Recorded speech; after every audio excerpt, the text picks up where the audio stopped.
Committee reports. I'll give the Treasurer Pro Tem just a second here, and then I'll ask her. Legislative update, Mrs. Gundry. Okay, so there's a lot that has gone on today. There was an executive order signed, it's not really legislative, but that would essentially dissolve the Federal Department of Education. And in the short amount of time I had to sort of absorb it, I'm not able to tell exactly how that's going to affect us. I would encourage anybody who's watching and interested. I do believe that it actually takes Congress to officially dissolve it. So please research it on your own. Don't take my word for it about how it may or may not affect us. And if you have feelings on it, please reach out to your local legislator. More locally, there is House Bill 153 that was introduced earlier this month, and it would require state and school district board members to be nominated by primary election and to appear on the ballot with a party designation. Again, I don't want to tell anybody how to feel about this. I can tell you, though, that you may lose some good candidates that way for local elections because, you know, if you have certain jobs, you're not allowed to participate in political activities. You know, a lot of, say, county government workers and federal government workers, state government workers, you know, if they wanted to be on a school board or whatever, they would not be allowed to do that because you cannot be involved in partisan politics if you were employed that way. So something to think about. Right. Again, please reach out to your Ohio State legislator if you have feelings about that. Great, thank you. So most of our funding comes from both the community, right, through levies and then state support. Mr. Smith, what would you say from a federal standpoint? Would anything affect us? Well, I also studied up a little bit on the release of that information today. The most important piece I did see that was that a lot of the funding for special services comes from the federal level, and I did read that supposedly the elimination of the Federal Department of Education would not impact that directly, that funding would continue as it currently is structured. But other than that, I've had some people ask me recently about, you know, what other impacts can we expect if that happens at the federal level, and I think we have to take a wait and see approach to that. You know, again, as Ms. Gundrum said, I would just encourage people to pay attention. You know, there's a lot going on in our state, in the state of Ohio, in terms of public ed right now. We talked about that at the last board meeting, March 6th. Once again, I would take this opportunity to encourage people to pay attention to what is happening with the budget bill. I know that many of us have taken the time to share our opinions with our state representatives and our state senator. Every chance we get, we just encourage people to do the same if they are advocates of public education and or the Fairfield City School District because, again, as Mrs. Lee shared, there is a significant impact both in the short term and the long term for the Fairfield City School District with this budget bill, and a great impact across all public school districts in the state of Ohio if it moves forward as it was proposed. Yes. Thank you, Mr. Smith. Yep. Anything else? We're good? Thank you. All I have right now. Thank you. Next up is Butler Tech, and I have a fairly extensive report here. A couple things to report from Tuesday's board meeting at Butler Tech. They kind of handed out end-of-the-year awards for staff, sort of like our Golden Apples.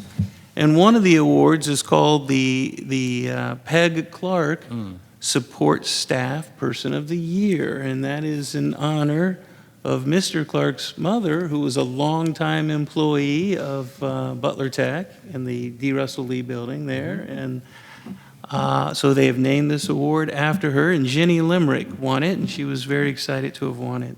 So there were a number of different winners. I certainly don't have all the names down, but it had that feel-good sense that the Golden Apples often have as well.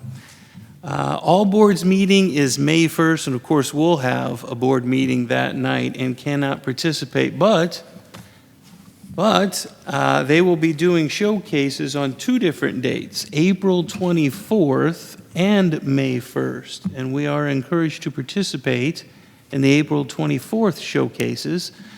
These are at all the different campuses, so you could show up at any of the campuses, from bioscience and natural science to D. Russell Lee and so on, from 4 to 8. And I'll have information here if you'd like to see it.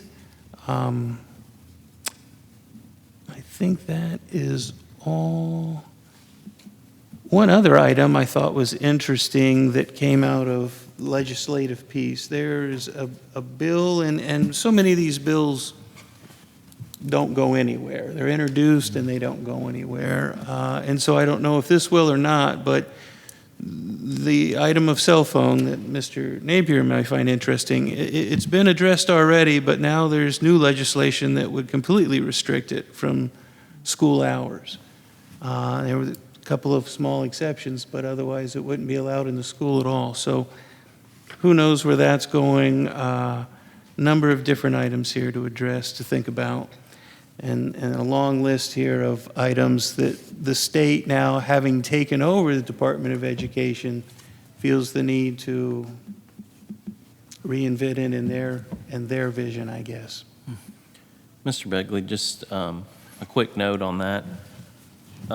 That new cell phone piece is also part of the budget bill. A lot of people don't realize that there are many other things inside of that budget bill that obviously is getting a lot of, the financial piece is getting a lot of attention, but the cell phone part was also part of that budget bill, and we had no idea that that was coming. In fact, Mrs. Hauer has spent the year seeking input from parents and staff members across the district in regard to our current cell phone policy and what, how our constituents might, feedback that they might have about how we may tweak that policy if necessary.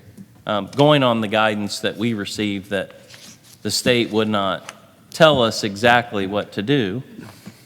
So then we proceeded with getting input from all of our stakeholders, and then in that budget bill now, it appears as if they are going to tell us exactly what to do. So we will see how that goes, but that's kind of how that has played out over time.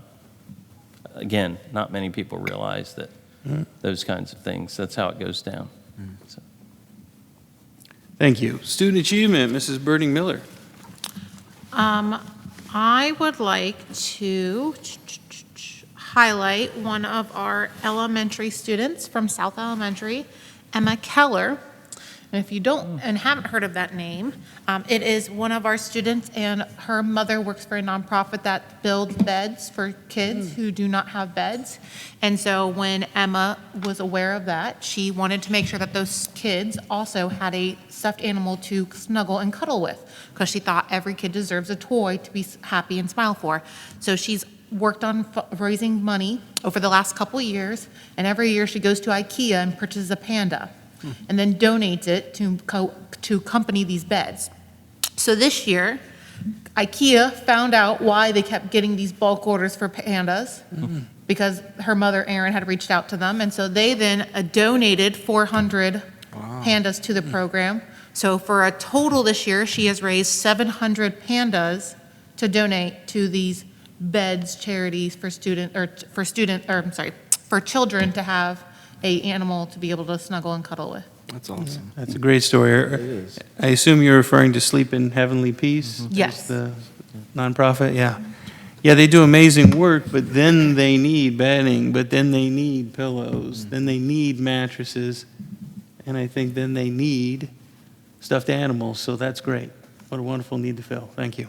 A thought like that would only come from another child, and it's awesome. Yeah, right. That's Yeah. awesome. Her exact quote is, "I feel like they should have a panda, kiss a panda. The pandas are open wide like they're going to hug you. And I feel like everyone should have." Very Nice, cool. very nice. Mr. Clark? Yeah. Parks and Recreation. Yep, a few things. The final days to vote for the best park in Butler County. So you can go to the City of Fairfield, Ohio Parks Facebook page and click the link there and vote for the best playground, wedding venue, art gallery, concert venue, best park overall, and then the walking path. So that's ending soon, so visit there. Summer camps are coming. They're here, so they'll start on April 10th. Again, on Facebook page, you can link up to that to sign your children up. Sports, again, through the City of Fairfield Parks Facebook page. Skyhawks Sports Academy program, and you can sign up there for multiple sporting different types of sports, and that is all at Gilbert Farm, which is out off of Ross Road on the other side of Fairfield by the Elijah Mannion. Man, my tongue's not working. Elijah Morgan Mansion. How's that? And then lastly, Rascals is coming up. If nobody has ever participated in Rascals, it's a volunteer group that gathers once a year. It's Saturday, April 26th.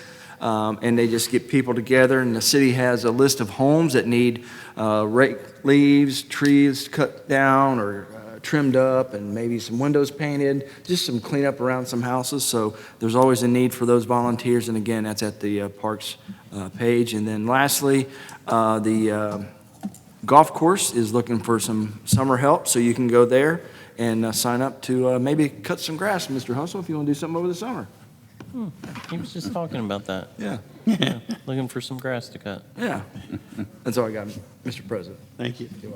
Mr. Smith, anything from the Planning Commission? Their last meeting was canceled, so as a result, there is no update this evening. Great, thank you.